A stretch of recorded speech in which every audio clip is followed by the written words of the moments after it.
Magandang araw po sa ating lahat. Munting kaalaman nga pala, nako, napakainit na balitang ito. Talagang hindi pinalagpas ng mga tao po ang viral ngayon at trending po ngayon. Hari ng taga-ayos ng mag-asawa, no? May kabit pala na Viva Max, sabi nila, no? At ito naman kapatid niya na si Ramon Tulfo, nag-react po, no? Although wala naman sinasabi talaga kung sino yung tao na pinangalan, initial ng babae na R ang simula at F sa apelido, no? Hindi naman sinabi Rapi Tulfo yun. Wala naman siya sabi gano'n. Pero nag-react po ang kapatid ni Rapi Tulfo na si Ramon Tulfo, no? Eh bakit di ka naman na kasi nag-react dun sa uh, ikabubuti ng kapatid mo? Di ba? Bakit parang shield ka, shield, no? Kapag ka mag-anak mo nagkakamali, no? Ganyan ka. Pero pag yung nakaraan si Senator Marcoleta nagkamali, uupakan nyo, di ba? O, eto, sabi niya, my God, kung totoo ang sinasabi nitong ni Chelsea na inoperan siya ng twin ade, kung totoo lang naman, 250k ni Rapi, baka lasing na lasing ang kapatid ko noon. Sir, ang ganda naman nito, sir, tignan mo naman, sir. Huwag ka masyadong mayabang. Inuulit ko, kung totoo ang sinasabi ng babae, if you ask me, she's not even worth 5K. Oh, di ba? Yeah, ganyan si Ramon. Yeah, ganyan po si Ramon. Wala ka na magagawa diyan. Yan na talaga ugali niyan taong 'yan. Di ba? Wala pong perpekto sa kanya, siya lang po. Hindi, okay lang 'yan kasi talagang kapatid mo talaga na ipit sa isyung ito, no? Magbasa po tayo ng mga komento dito. Ito po tignan natin 'to. Dito po, sinuplak siya ni Kiko Barsaga. Sabi, ano ngayon kung nang babae siya? Ang nakakahiya ay kung nang lalaki ang kapatid ko. Anong sagot sa kanya? Wala naman talagang mali doon kung wala siyang asawa. Sir, ganito yan. Public servant po si Rapi. Di ba? Nakakahiya naman po na kung public servant ka, tapos si Kiko halimbawa, na ethics, dahil sa kakamyaw-meow niya, samantalang ito, tahimik. Tahimik ang ethics, di ba? Sa bagay, ang nakikita lang nila, yung gusto lang nila makita. Di ba? Basahin po natin to. Ito ang reaksyon ni Cavite 4th District Representative Kiko Barsaga sa kontrobersyal na pagdepensa ni Mon Tulfo sa kapatid niyang si Senator Rapi Tulfo kaugnay ng blind item ng umano'y senador na mag-alok ng malaking halaga sa isang aktres na tila sumang-ayon sa kondisyon kung wala siyang asawa. Ang pagsuporta ni Barsaga, alam mo kasi ganito yan eh. Si Rapi po, kung sakaling siya to, hindi ko siya sabing siya to. Ya? Kung siya lang to na tinutukoy na ito ni Chelsea, siya nag-aayos doon sa Rapi in Action. Ang galing-galing niya magpayo, di ba? Ang talagang binubungangaan niya, talagang ito, hanggat maaari, pagbatiin niya, bakit gano, wag kang parang lumalabas doon sa essence ng kanyang programa, ayusin mo buhay mo, wag kang mga bet, di ba? Pero nakikita siya kanya ganito. Wala na problema, buhay naman niya yan eh. Kung sa talagang siya yan Kaso ang problema, public servant ka. Di ba? Kaya mo naaka yung mga nagboboto sa'yo kasi dahil sa ingay mo noon sa mag-asawa, sa away mag-asawa, pinag-aayos mo, talagang sabi nga nila kung hindi kayang ayusin ng justice ng Pilipinas, magparapitulpo ka, magpatulpo ka. Di ba? Kaya naayos sa mag-asawa dahil sa'yo. Di ba? Kung talaga ikaw yung tinutukoy yan Ngayon, anong pinaka-problema dito? Public servant ka, sir. Di ba? Dapat, ikaw ang unang makikitaan doon sa bagay na kaya ka nag-rapid Tulfo in action, di ba? Dahil sa mga kabit, mag-asawa. Ang problema, sa panahon ngayon, itong si Tulfo, tahimik. Di ba? Ang ingay-ingay sa mag-asawa, tahimik. Doon sabi niya sa issue doon sa anak niya naglalagok ng alak yata yon. Tahimik pa rin siya. Di ba? Kasi ang tao ngayon naghahanap ng mga magtatanggol kasi kaya ka nga binoto kasi ikaw tagapagtanggol namin. Di ba? Bagay, di ko naman siya binoto, no? Pero yung iba gano'n, binoto siya. Pero tahimik siya sa issue na yon. Pero eto, nasasangkot siya sa issue ngayon. Kita nyo yung logic? Kita nyo yung logic? Kung sino pa yung taong nagbabawal na away mag-asawa, siya pa yung magkakaroon ng ganito. Hindi ko siya sabi, ikaw yan, Tulfo, kung sakaling ikaw man yon, di ba? Pero syempre, para sa akin, hindi naman ikaw yon. Di ba? Si Senator Rapi Tulfo ay ikinasal sa asawang si Jocelyn Tulfo noong 1993. At masayang umano nagsasama. Talaga mga, ano talaga, balita talaga, no, hukay buhay mo eh. Pag sabi nga nila, pag ikaw gusto mo makalkal ang buhay mo, at gusto mo, at talagang masisi Jose Rizal, ay akuin mo na ikaw pumatay, magpolitiko ka. Di ba? Lahat, tahimik ang buhay mo. Kaya kasi Dr. Willie Ong, di ba? Tahimik ang buhay, may sakit. Ang payo nga ng iba to, huwag ka na magpolitiko, huwag ka na magsenador. Kasi tahimik na buhay mo, gugulo buhay mo kahit napakabuti mong tao. Yeah. Oh, 1993 at masayang umano nagsama hanggang ngayon. At ayon mismo kay Mon Tulfo sa kanyang depensa, takusa o takot sa asawa ang senador. Oh. Ngayon, syempre, kayo na bahala kung maniniwala kayo o hindi. Dahil dito, lalo pang umugong ang diskusyon online kung dapat bang gawing biro ang ganitong issue, lalo na't may kinalaman ito sa moralidad, katapatan sa pamilya at asal sa isang halal na opisyal. Yun na nga yung pinaka-punto dun eh. Hindi ba? Una, public servant ka. Kung totoo ha, pero hindi naman ako naniniwala. Pero kung totoo lang. Oh, kung totoo na talagang totoo ito, ha? Public servant ka. Ang nakakapagselos lang, si Kiko Barsaga, inethics nyo. Di ba sabi niya, marami dyan, may kabit na congressman. Kiko, hindi pala congressman, senador yata. Di ba? Na dapat na ethics complaint. Bakit si Kiko nagmimiyaw-miyaw lang na ethics complaint siya? Ano na ba ngayon? Ano ba ngayon ang uso ngayon? Yung gumawa ng kasalanan? Di ba? Kasi nakakapagtaka eh. Yung mga kinasuha, yung mga grabe magnakaw, okay lang.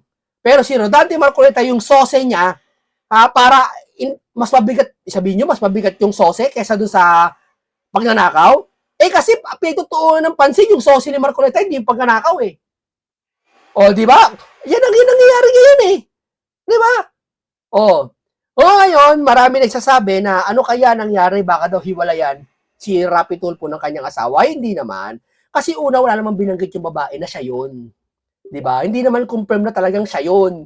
Hindi porket nagsisimula. Malay mo, publicity lang, di ba? Malay mo, o issue lang to para mag-ingay para sa 2028 election, putok. Kasi ganito yan eh. Pag may issue ka ngayon, good or bad, tandaan mo good or bad, publicity is publicity, tandaan nyo yan.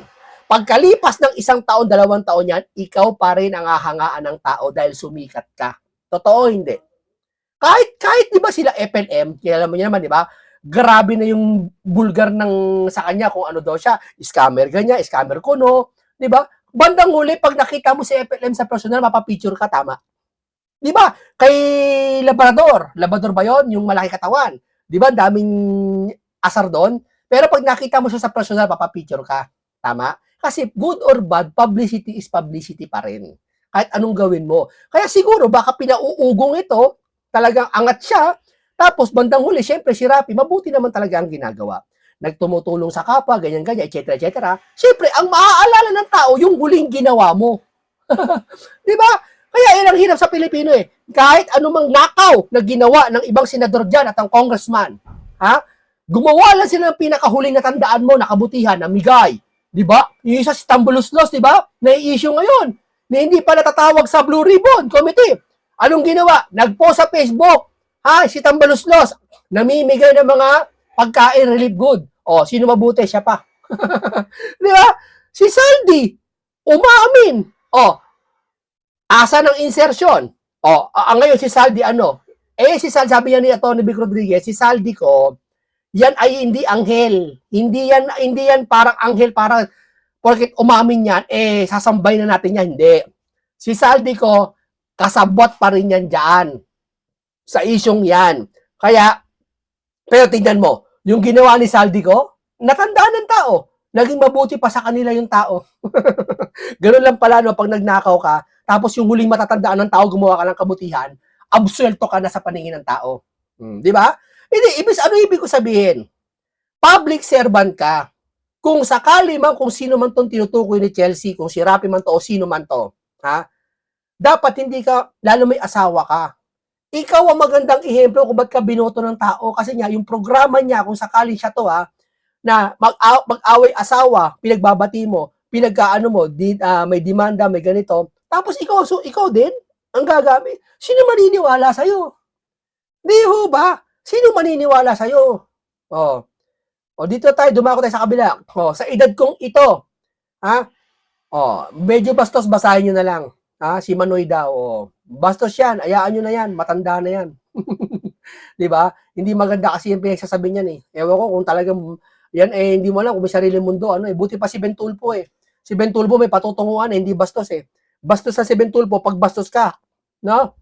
Pero may pag ano yon, may tansya-tansya yon sa buhay niya eh. Kumpara dito sa kapatid niya, ewan ko ba. O, eh ano ngayon kung may babae? Tingnan mo ha, katwiran niya ha. Eh ano ngayon kung may babae siya? O, hindi pa niya lang pa si broadcaster na Simon Tulfo ang kumakalat na balita tungkol sa umunoy senador na nag-alok ng 250 kapalit ng incident proposal sa isang aktres sa halip na tahasan niyang hinaharap ang issue, isang kontrobersyal na pananaw, eh ano ngayon kung nang bababae siya?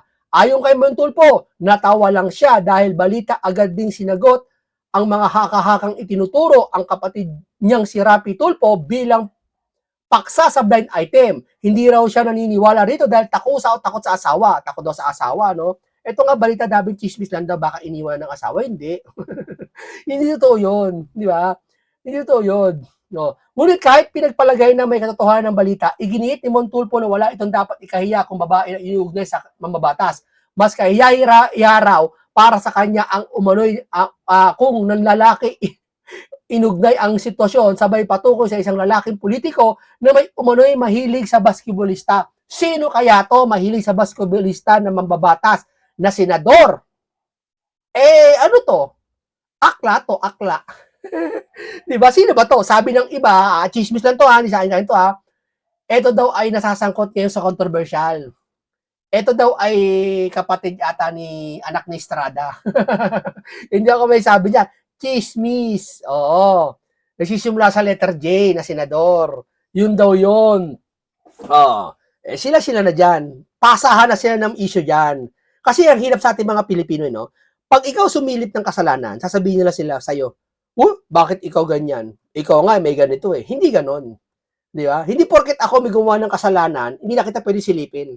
Di ba? Lahat tayo may karapatan magsilipan sa isa't isa. Di ba? Oh, ito pa.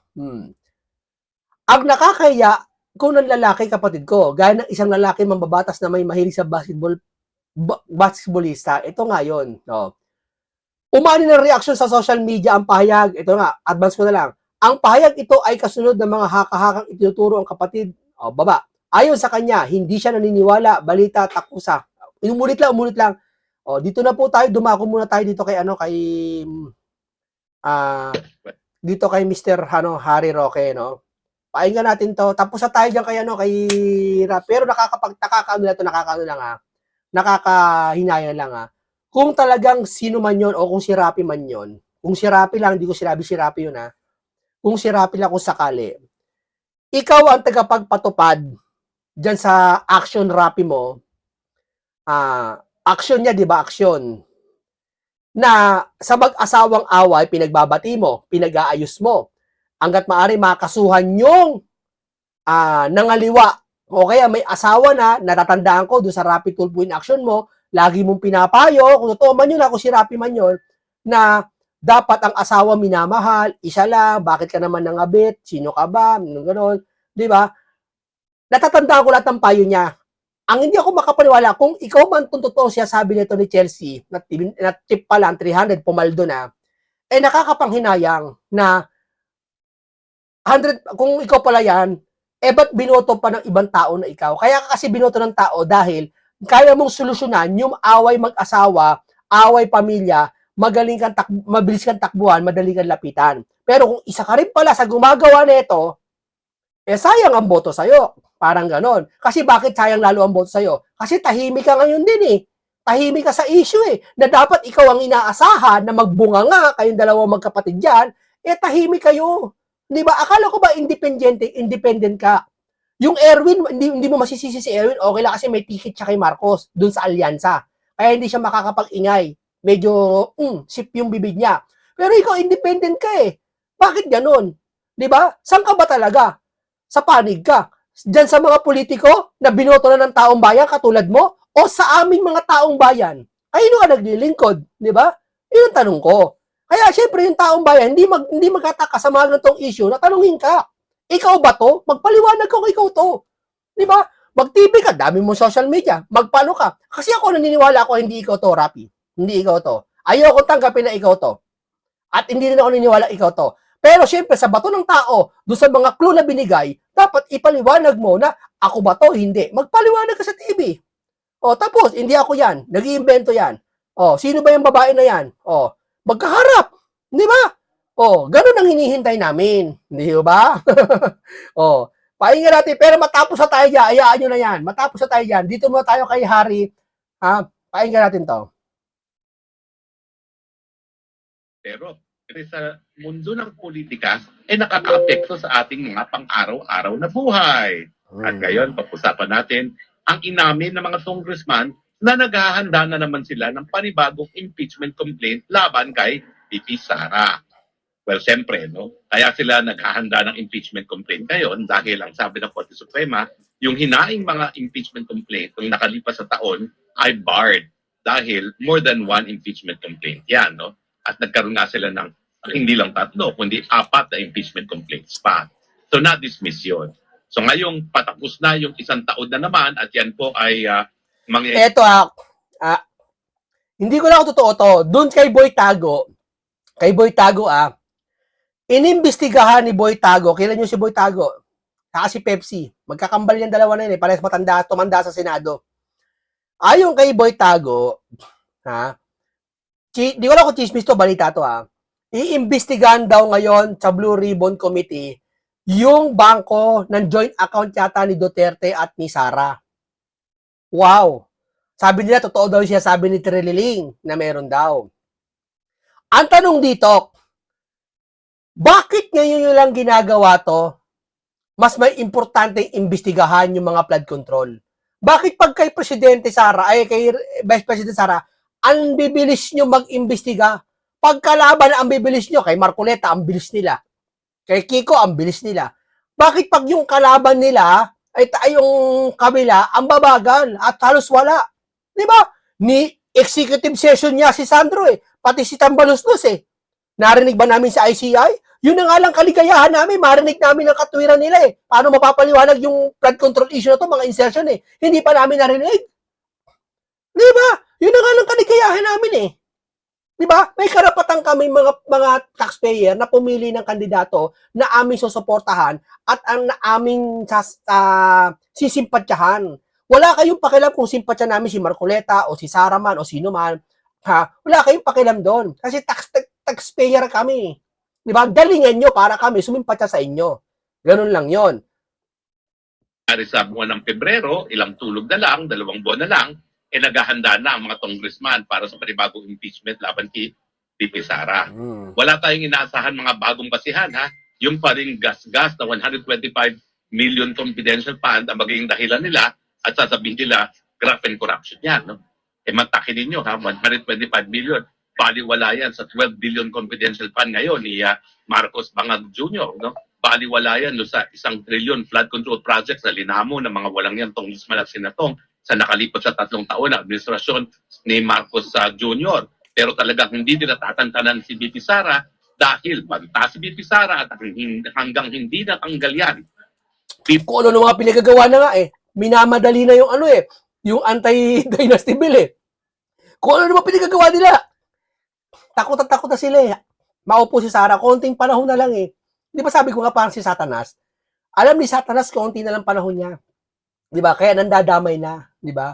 Siguro itong mga to, alam nilang konti na lang panahon nila. Bakit kayo matatakot kay Sara? Ano meron? Sasabihin nila, takot kami kay Sara kasi kawawa taong bayan. Taong bayan niya gusto siya Paano niyo masabi, kasi ayaw niyo kay Sara dahil politika. Hindi dahil sa mahal niyo taong bayan. Dahil kung mahal niyo taong bayan, matagal na namin naririnig sa inyo na taong bayan unahin, etc. Hindi Puro kayo, galit kami sa korupsyon, managot, walang pangalan. Kahit binanggit na kung sinong mga nangungurakot. Di ba? Hindi kayo pa sa taong bayan. Humihingi lang kayo ng simpatya sa taong bayan. Ginagamit nyo kami. Para sa susunod na eleksyon, kung sakaling takbo kayo, manalo kayo. At yung mga dapat presidente dyan, manalo. Wala ako binanggit dyan kung sino yan. Saluhin nyo, bato-bato sa langit, tamaan, saluhin mo lahat.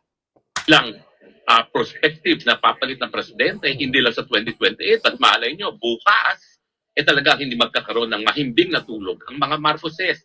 Dahil alam naman nila na sukang-suka na ang taong bayan sa kanila. Kaya ang dapat mangyari, kung hindi sila mananatili sa pwesto, ang gusto nila, hindi maging presidente ang Inday Sara. Totoo. And one way to do it is palayasin siya sa pwesto, tanggalin siya sa pwesto.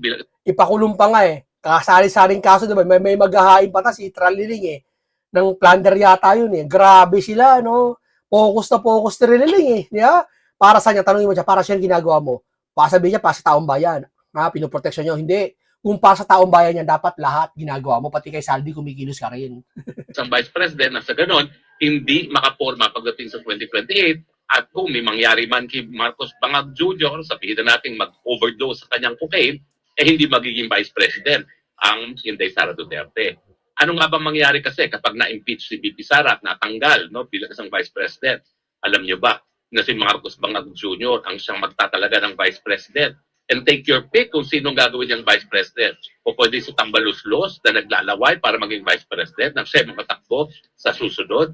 Abay po, pwede rin. Hindi na, kahit may boton ngayon, hindi mananalo si Tambaluslos. Kahit sino pang chuchu kay Marcos Jr. ang matalaga. Kung sino ang pinakamalakas at siksep kay Marcos Jr., yan ang itatalaga niya. Nagkampi na nga Pink eh. Tsaka sabi may isang atalang sabi opisyal, nagkampi na ang Pink, mga loyalista at dilawan. Kaya wala daw panalo si Sara. Yun na akala nyo. Pero yan ay kung matutuloy nga ang impeachment laban kay VP Sara. Ano ba mga balakid dyan? Well, sigurado ako, pagpa-party-party na naman ng mga congressman at ang mga senatong ngayong gusto ng Malacanang na matanggal si VP Sara. Diba? Sinabi naman talaga ni Chief Escudero na lahat yung mga insertions na nangyari nung nakalipas na taon sa pinakamaanumalyang budget ay dahil nga yung mga insertions ay ginamit pambili ng mga lagda para sa impeachment. At syempre, hindi naman pwedeng maghugas kamay din dyan si Chief Escudero dahil siya ay naging Senate President din, no? Pero ang katotohanan niyan ay ginagamit talaga ang pantao ng budget para nga suhulan ang Dapat si Cayetano maging Senate President eh. Wag na si yung matanda dyan, wag na. Iba yun eh. mga mambabatas na May pinoprotektahan yung tao na yun eh. sumuporta sa plano nilang patalsikin si Inday Sara Duterte. Pero ano ba sa tingin nyo? Pareho pa ba ang mundo ngayon? Well, sa tingin ko, medyo iba na ngayon ang mundo. Dahil nung nagsalita na itong sariling manang ni Marcos Jr. na bangag ang kanyang kapatid, siguro naman ang Pilipino ay nakinig. Kung ayaw nila maniwala doon sa pulburonic video, dahil sinasabi nila AI daw. Kung ayaw nila maniwala kay Tatay Digong, dahil sasabihin nila politika yan. Kung ayaw nila maniwala sa confidential source ni Agent Morales, dahil patay na naman yung confidential source, so nawala na si Bong Daza. Kung ayaw nila maniwala kay Kati Pina, dahil si Kati Pina naman, wala pang sinusumpang salaysay, talagang ang iisipin nila kung ayaw nila maniwala sa lahat dyan, paano naman yung sariling salita ng kapatid? Ang kanyang manang na hindi naman natin talaga po pwede itanggi na siguro naman merong natitira pang pagmamahal sa kanyang kapatid. Yung salita ni Amy, nakaraan na rally dun sa ING, ako naniniwala ako, totoo yun, pagmamahal niya. Hindi ko siya sabing totoo yung sinasabi ni Amy na about dun sa pulburon. Pero totoo yung nakikita kong sinasabi ni Amy, hindi yung words hindi yung sentence yung puso niya kung paano siya mag-deliver ng salita. Nakita ko, pagmamahal niya, nakita ko, nangibabaw pagmamahal. Hindi galit kay Amy. Ading, umuwi na tayo. Tama na, Ading. Hindi ka na ganyan mag-isip, sabi. Naramdaman ko yun. At yung panahon na yun, kung nadudun ka, makikita mo, maluluha ka sa araw na yun. Parang talaga malulungkot ka. Mararamdaman mo. Kasi ang isang pakiramdam, hindi po napipeke. Tandaan niyo yan. Tandaan niyo yan. Pag naramdaman mo isang taon sa salita at may naramdaman kang gano'n, totoo yun. Tandaan niyo yan.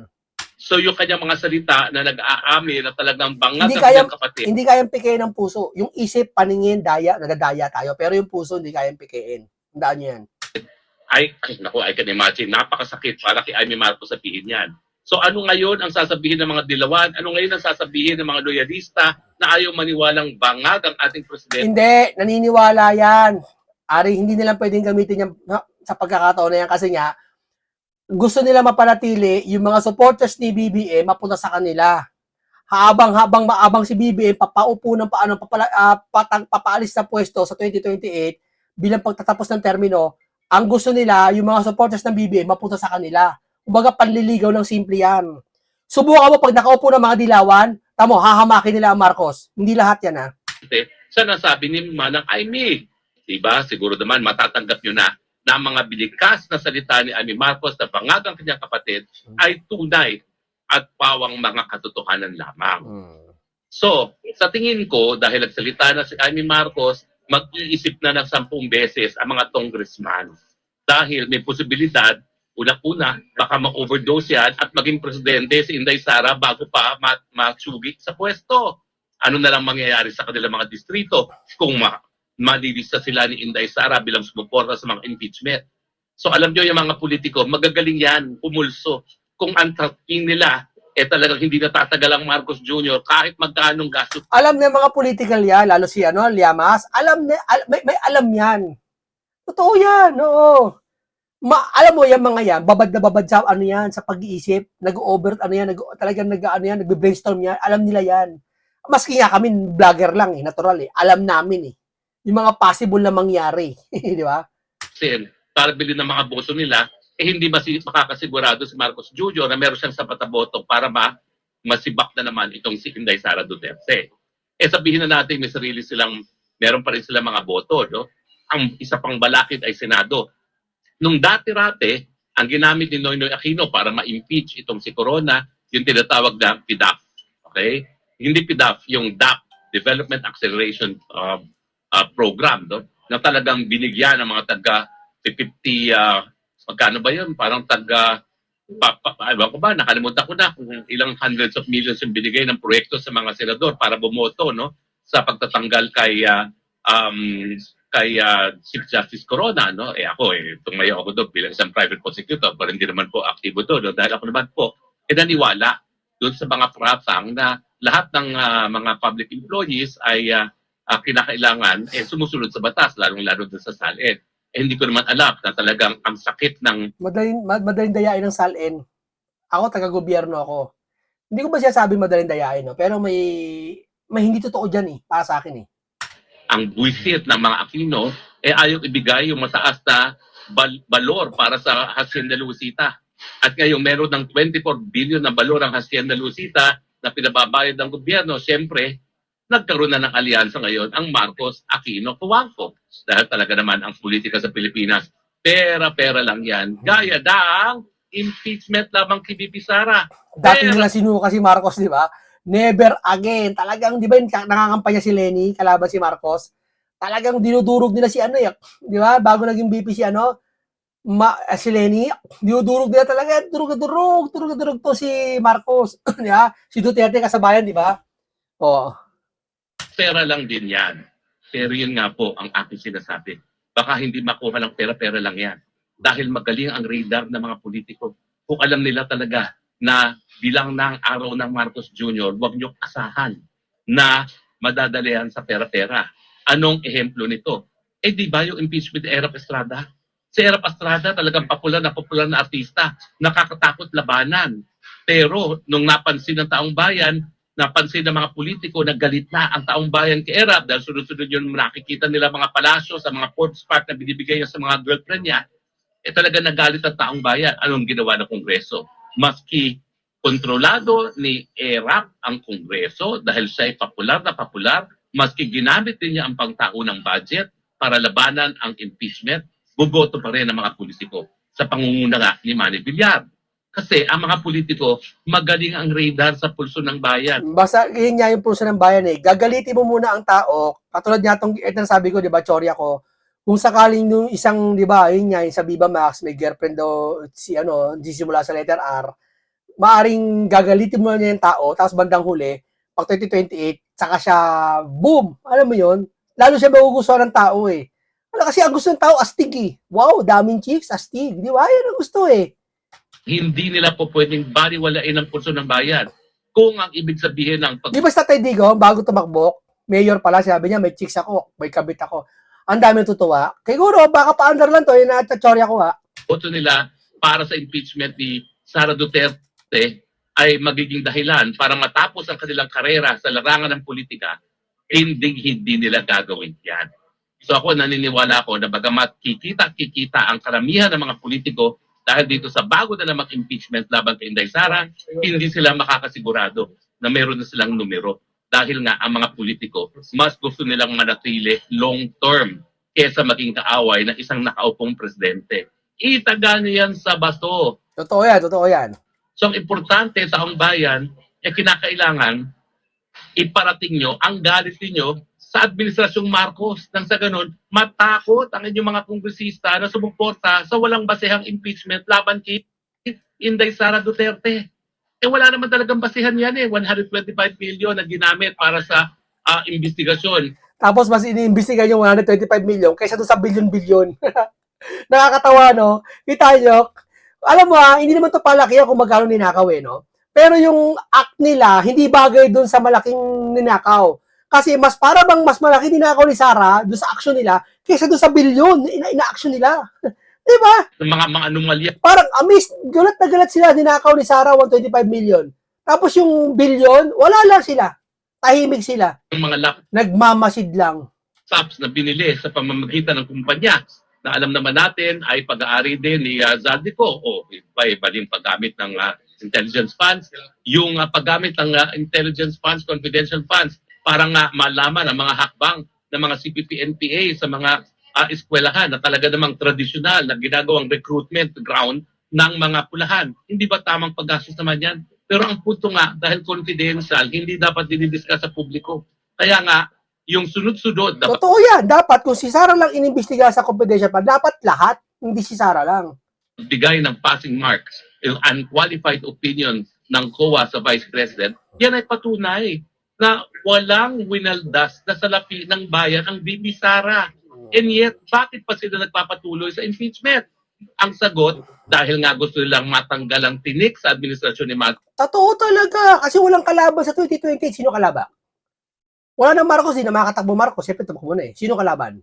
Walang kalaban. Pag tumakbo si Duterte, Sara, sure win. Kaya, babakbakan talaga na. Sa administration at ang pinakamalaking tinik talaga sa kanila ay ang Inday Sara Duterte. Na kung ngayon ay magkaka-eleksyon, walang kahit sinong kandidato makakatalo sa kanya. Maski rapid tulpo pa matapos yung iskandalo niya sa kanyang napakagandang ano ba tawag doon?